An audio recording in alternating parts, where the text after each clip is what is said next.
प्रिय बच्चों, आज आप सर्वनाम के बारे में पढ़ेंगे। सर्वनाम का अर्थ होता है बच्चों सबके लिए नाम। सर्वनाम दो शब्दों से मिलकर बना है। सर्व धन नाम यानी सबके लिए नाम। जो संज्ञा के स्थान पर प्रयुक्त होने वाले शब्द जो होते हैं उन्हें हम सर्वनाम कहते हैं। जैसे यहाँ पे मैंने दो उदाहरण के माध्यम से आपको मैं समझा रही हूँ।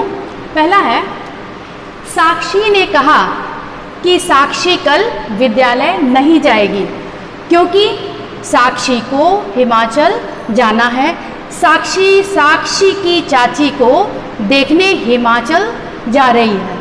साक्षी की चाची जी बीमार हैं। तो बच्चों, आप ये इस वाक्य को आप देख रहे हैं, ये वाक्य कुछ पढ़ने में अटपटा सा लग रहा है। इसमें साक्षी जो नाम है उसकी आवृत्ति बार बार हो रही है, यानी उस नाम को बार बार दोहराया जा रहा है, जो वाक्य में कुछ अटपटा सा लग रहा है। तो अगर इसको इस नाम की जगह यदि हम संज्ञा सर्वनाम शब्दों का प्रयोग करें तो वाक्य देखें कैसा लगता है।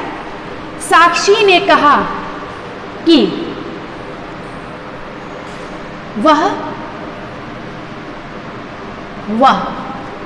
कल विद्यालय नहीं जाएगी क्योंकि उसको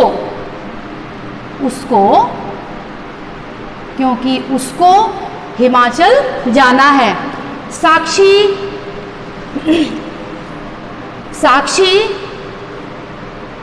अपनी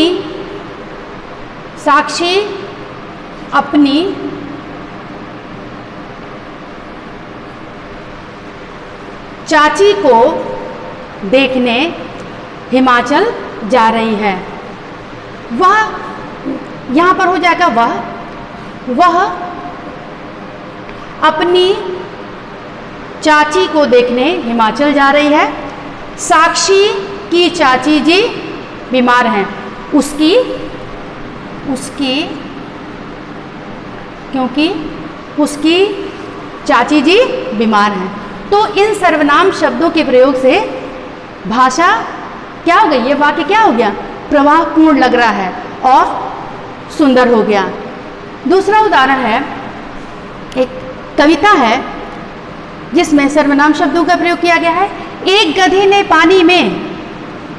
पानी में देखी अपनी परछाई, अपना मुखड़ा देखकर उसके दिल में बात यह आई, कितनी सुंदर आंखें मेरी, कितने सुंदर कान, तुम लोगों को सुंदरता की नहीं कोई पहचान। तो इसमें जितने भी ये सब में, अपनी, अपना, उसके, यह, मेरी, तुम, ये सब सर्वनाम शब्दों का इस कविता में प्रयोग किया गया है, जिससे कविता सुंदर हो गई है। तो इसमें आपने सर्वनाम शब्दों का इस कविता में प्रयोग देखा और इस वाक्य में भी सर्वनाम शब्दों का प्रयोग देखा। तो बच्चों, आप समझे होंगे कि सर्वनाम शब्दों के प्रयोग से वाक्य में प्रवाह आ जाता है, वाक्य स्पष्ट होने लगता है। सर्वनाम शब्दों के वचन भी बदलते हैं। सर्वनाम शब्दों के वचन भी बदलते हैं।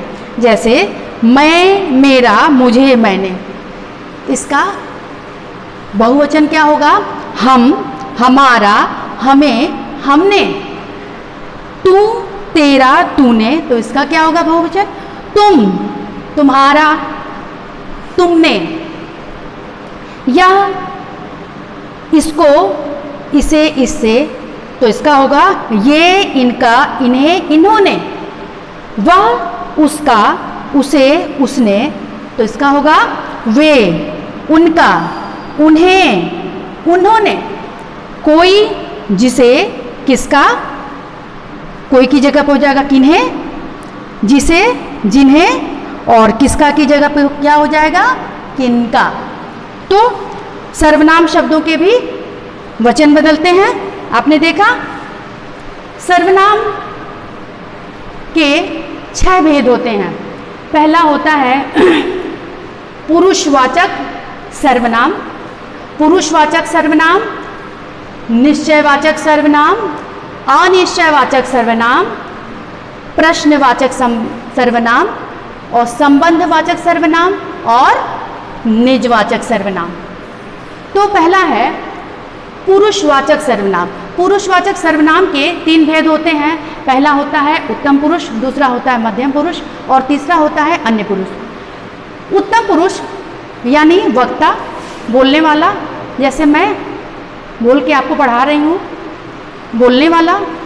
और मध्यम पुरुष वक्ता, श्रोता, सुनने वाला।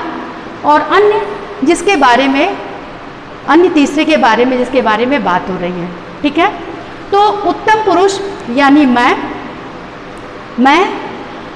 मध्यम पुरुष तुम, और तुम के अलावा अन्य की किसी की बात की जा रही है तो वो हो गया अन्य पुरुष।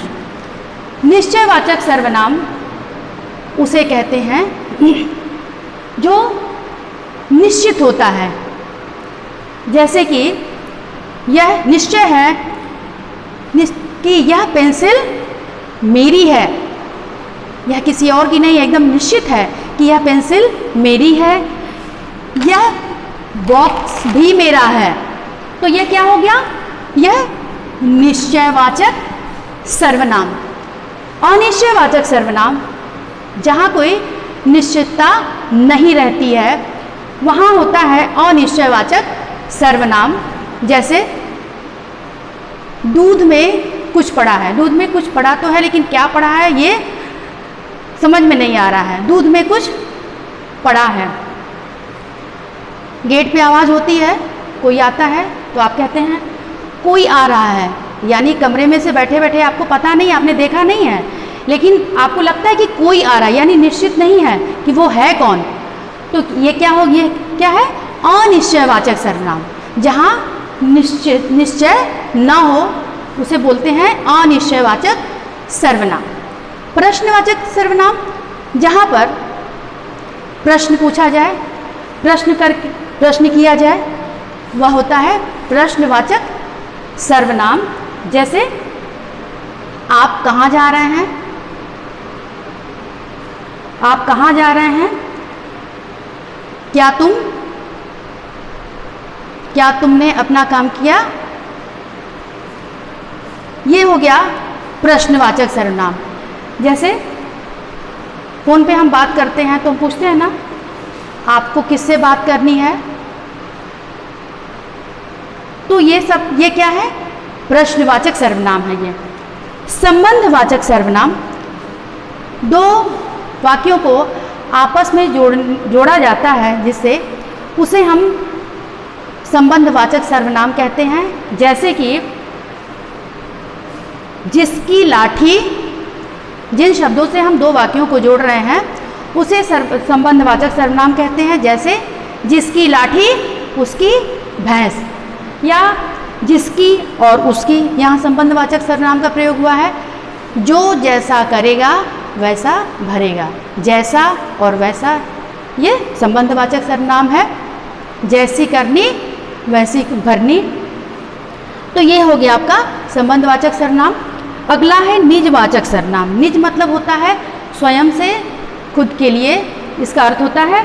तो निजवाचक सर्वनाम, जैसे मैंने अपना गृह कार्य स्वयं पूरा किया, वह छोटा बच्चा अपने आप चलने लगा, तो ये क्या है? ये निजवाचक सर्वनाम है। तो बच्चों आज आपने पढ़ा सर्वनाम, सर्वनाम की परिभाषा और सर्वनाम के भेद, सर्वनाम के 6 भेद, पुरुषवाचक, निश्चयवाचक, अनिश्चयवाचक, प्रश्नवाचक, संबंधवाचक और निजवाचक सर्वनाम के बारे में। तो उम्मीद है बच्चों आज आपको पाठ समझ में आया होगा। धन्यवाद बच्चों।